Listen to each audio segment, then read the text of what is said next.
So I'm Chandrashekar. So we are staying by Boduppal, Hyderabad. So నాకు ఎప్పుడూ ఎటువంటి ప్రాబ్లం ఫేస్ చేయలేదు. సో మొన్న సడన్గా అనుకోకుండా మా దగ్గర క్యాంప్ అయితే ఈసీజీ తీసుకున్నాను. ఈసీజీ తీసుకుంటే అబ్నార్మల్ రిపోర్ట్ వచ్చింది. అబ్నార్మల్ రిపోర్ట్ వచ్చిందంటే ఇంట్లో చెప్తే నీకెందుకు అబ్నార్మల్ రిపోర్ట్ వస్తుంది అంటే, నేను జాబ్ రాకముందు I'm working medical field, 15 years experience ఉంది. సో ఏంటి ప్రాబ్లమ్స్ ఎట్లా తట్టుకోగలం, ఎట్లా దాన్ని క్లారిఫికేషన్ అది అని చెప్పి మనకు 10 మంది డాక్టర్లు పరిచయం బాగా. సో ఈసీజీ తీసుకుంటే మళ్ళీ నేను సీజీ చేసేసిపోతే అక్కడ వాళ్ళు మళ్ళీ సీజీ చేసేసిపోతే ECG chest x-ray cardiologist consult చేయమన్నారు. కన్సల్ట్ చేస్తే 2D ECO చేస్తే దాంట్లో ప్రాబ్లం ఉందని వెళ్ళింది. మళ్ళీ ఇక్కడికి వస్తే కార్డియాలజిస్ట్ కలిస్తే ఆయన ఏమన్నాడు, మీరు 2D ECO ఈసీజీ మళ్ళీ అబ్డామిన్ స్కానింగ్ అవన్నీ తీసుకోండి సార్. ఎక్స్రే అయితే తీసుకున్నాను, దాంట్లో మళ్ళీ ప్రాబ్లం వెళ్తే మీకు ఎంజియోగ్రామ్ చేయాలన్నారు. ఎంజియోగ్రామ్లో మీకు పర్ఫెక్ట్ రిపోర్ట్, గుడ్ రిపోర్ట్ వస్తుంది. So will go for Ashwini sir ద్వారా ఎంజియోగ్రామ్ తీసుకున్న రిపోర్ట్ ఏమొచ్చిందంటే, కొంచెం మనం ఊహించినట్టు రిపోర్ట్ రాలేదు, భయంకరంగా వచ్చింది. భయంకరంగా అంటే నీకు 3 blocks బ్లాక్ అయిపోయినాయి.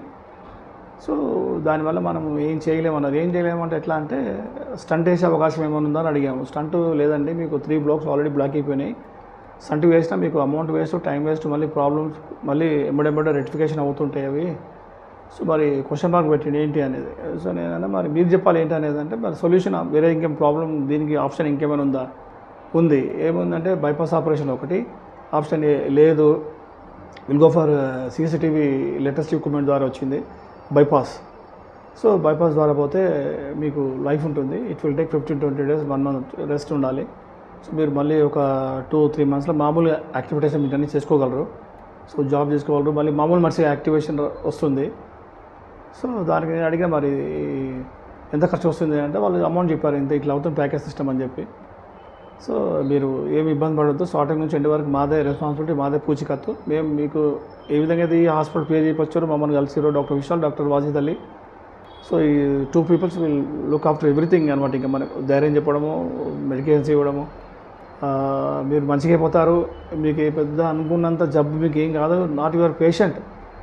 మీరు పేషెంట్తో వచ్చినా మిమ్మల్ని ట్రీట్మెంట్ ఇచ్చి సరైన పద్ధతిలో మిమ్మల్ని మంచిగా యాక్టివ్ చేసి పంపే బాధ్యత మాది. మీరు నర్వస్ కావద్దు, ధైర్యంగా ఉండండి. సో మాకు ఎల్లవెల్లలు మాకు ధైర్యం చెప్పారు. సో వాళ్ళు అనుకున్నట్టుగా నన్ను అడిగారు, మీరు కూడా మాతో కొంచెం కోఆపరేట్ చేయాలి, ధైర్యంగా ఉండాలి అని చెప్పి అన్నారు. సో అదేవిధంగా 13/3/2024లో సర్జరీ సక్సెస్ఫుల్ అయింది. సో మళ్ళీ ఈరోజు సెకండ్ వీక్ వచ్చాను.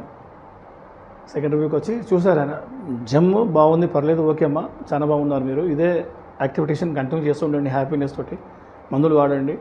సో ఏదైనా ఎమర్జెన్సీ ప్రాబ్లం వచ్చినా కాంటాక్ట్ చేస్తూ ఉండండి, మీకు టచ్లో ఉంటాను నేను. సో మీరు ఇదే విధంగా చేస్తే ఇంకొక 1 month 1.5 monthలో మీరు 100% క్యూర్ అవుతారు, హెల్తీగా ఉంటారు, ఇంకా 100% satisfied. And Vishal and Wajid Ali sir.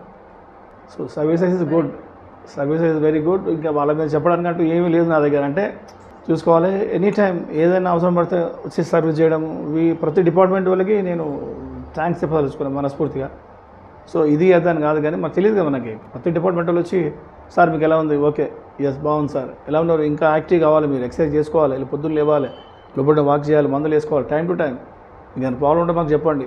కింద ఐసీసీ వాళ్ళకి నిజంగా I'm grateful to thank you. ICC కింద ఐసీసీ పిల్లలకైతే నేను మరవలేను లైఫ్ లాంగ్. ఎందుకంటే వాళ్ళంతా ఆపరేషన్ చేసిన వీళ్ళిద్దరైనా కానీ వాళ్ళు 100% కేర్ తీసుకున్నారు మన మీద. టైంకు లేపడం, డ్రెస్సింగ్ చేయడం, బట్టలు వేయడం, మందులు వేయడం, అది ఇది. సో ఎవ్రీథింగ్ ఇంకా ఇంత అంతా చెప్పలేను. ప్రతి ఒక్క డిపార్ట్మెంట్ వాళ్ళకి, ప్రతి ఒక్క ఎంప్లాయీస్కి నేను మనస్ఫూర్తిగా అభినందిస్తున్నాను. Please congrats and thank you.